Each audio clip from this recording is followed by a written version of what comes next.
Hi hello ఈరోజు chilli paneer curry. దీనికి కావాల్సినవి పచ్చిమిర్చి, కరివేపాకు, కొత్తిమీర, అల్లం వెల్లుల్లి పేస్ట్ విత్ కొత్తిమీరతో, ఆనియన్స్, గరం మసాలా, బటరు, పసుపు, పెరుగు, పన్నీర్ని ఇలాగా చిన్నగా కట్ చేసుకొని పెట్టుకోవాలి.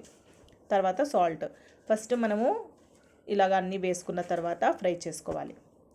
కరివేపాకు, పచ్చిమిర్చి, బిర్యానీ ఆకులు, లవంగాలు, చెక్క, యాలకులు వేసుకొని ఇలాగ పచ్చిమిర్చి అన్నీ వేసుకున్న తర్వాత ఆనియన్స్ వేసుకొని ఇలాగ ఫ్రై చేసుకుంటూ ఉండాలి.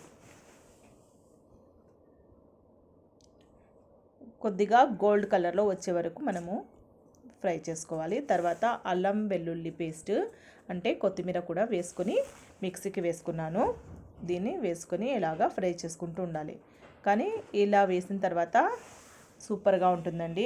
ఆ స్మెల్ అనేది చాలా బాగుంటుంది. తర్వాత ఇందులో గరం మసాలా వేసుకున్నాను. గరం మసాలా తర్వాత పసుపు వేసుకున్నాను. ఇందులో మనకి రెడ్ చిల్లీ పౌడర్ అవసరం లేదు, ఎందుకంటే మనం పచ్చిమిర్చి వేసుకున్నాం కాబట్టి. ఇందులో లవంగాలు కూడా వేసాం కాబట్టి అవసరం లేదు. తర్వాత ఇందులో పన్నీర్ పీసెస్ని వేసి కొద్దిగా ఫ్రై చేసుకోవాలి. ఎందుకంటే ఇలా ఫ్రై చేసుకుంటే అందులో మనకి సాల్ట్ అంత మసాలా అనేది పడుతుంది కాబట్టి మనం ఇలాగా ఫ్రై చేసుకోవాలి. ఇలా ఫ్రై చేసుకున్న తర్వాత ఒక 2 మినిట్స్ ఫ్రై చేసుకున్న తర్వాత బటర్ వేసుకుందాము. బటర్ వల్ల మనకి అనేది ఎక్స్ట్రా టేస్ట్ అనేది యాడ్ అవుతుంది. ఇప్పుడు మనం కర్డ్ వేసుకుందాం.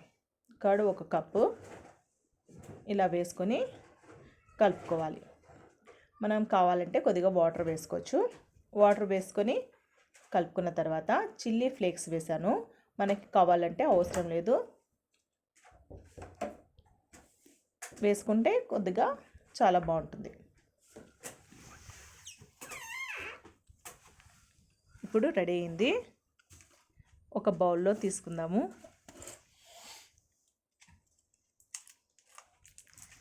ఇప్పుడు paneer curry, chilli paneer curry ready. చాలా బాగుంటుంది. టేస్ట్ చేయండి. మీరు చేసి కమెంట్స్ పెట్టండి.